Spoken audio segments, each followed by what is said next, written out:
Hi, good evening, Mr. Kim. My name is Mellany, and I'm gonna report about lead and influence ethical practice.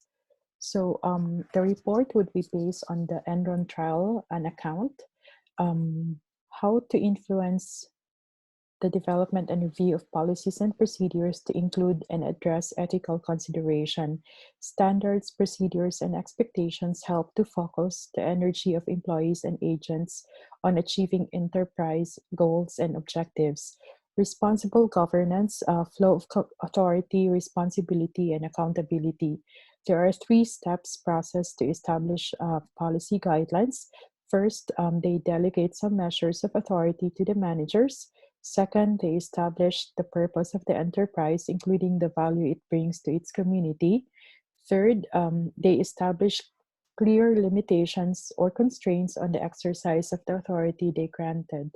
The Code of Ethics is a formalized standards and values that the organization wishes employees to follow by developing a code of ethics. It is an established code of ethics. It encourages employees to follow the code, conducted through ethics training, setting and following policies and procedures. Setting examples, including ethical behavior in the performance appraisal process.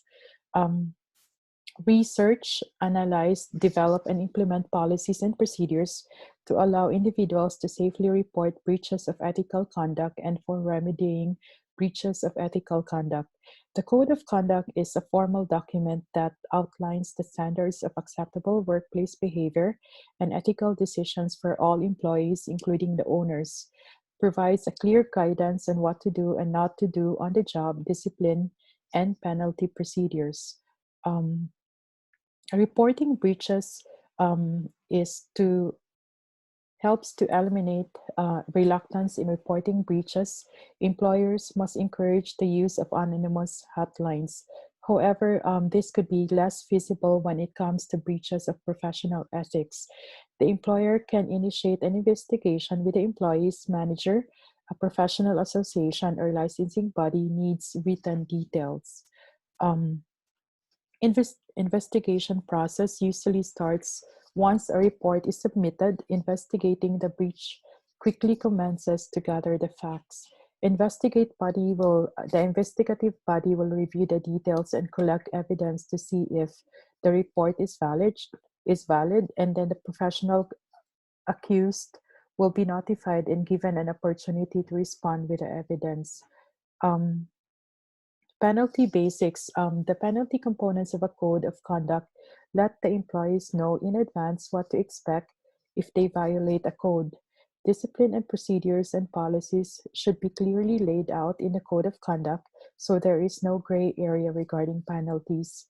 Important in avoiding discrimination and wrongful determination lawsuits. There are two types of penalties, which could be a major penalty or a minor penalty.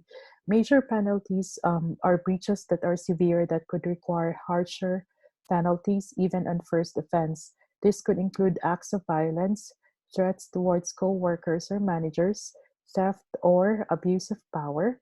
Common penalties would include demotions, job transfer, pay reduction, and termination. While minor penalties may vary, this could include frequent employee tardiness, minor acts of insubordination, incomplete work, and misuse or abuse of office equipment. Penalties should be oral and written warnings, reduced job privileges, and responsibilities. Um, I present the ethics framework, which would start from setting the ethical tone, which is described under the leadership. Planning the elements would be integrated into the system, and managing the system would run from evaluate, commit, guide, develop, reinforce, and report. Um, there are three stages of ethics framework. Setting the ethical tone is the senior accountability for ethics system reassures employees that ethical issues are taken seriously within the organization. Senior management first needs to determine whether the organization has the right governance arrangement, style of supervision, and role models. Planning the element. Organization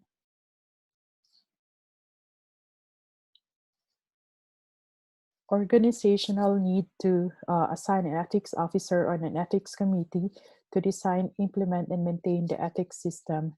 Their tasks include conducting an ethics audit to identify ethical risks that must be addressed by the ethics system, and setting up and advising you and the executive team on the design and operation of the system. Managing the system would include a senior accountable officer or committee oversees a system for rewarding and encouraging ethical behavior and deterring unacceptable behavior. Your tasks include monitoring information, turnover data, and other sources, informing and involving employees in discussions about the values and principles, developing policies and procedures in consultation with the employees, among others. So, the guide and empower individuals to motivate them to observe ethical conduct in the organization. Organizational culture and leadership need to go hand in hand together in building, controlling, and enhancing organization's performance. Leadership is part of the organizational culture and an essential factor that work together to enhance and increase organization performance. Successful leader have four kinds of behavior. A leader should be directed toward providing psychological structure for subordinates, supportive directed toward the satisfaction of subordinates' needs and preferences, participative directed toward encouragement of subordinate influence on decision making and works in unit operation, achievement oriented directed toward encouraging performance excellence. Um, the methods to track the methods used to track um, organizational patterns, trends, and issues that require ethical consideration by managers and staff for action, help in generating information through processes that are consistent with the organization's core values and beliefs. Owners and managers use five methods to track the ongoing organizational patterns, trends, and issues that require ethical consideration by the managers and staff for action.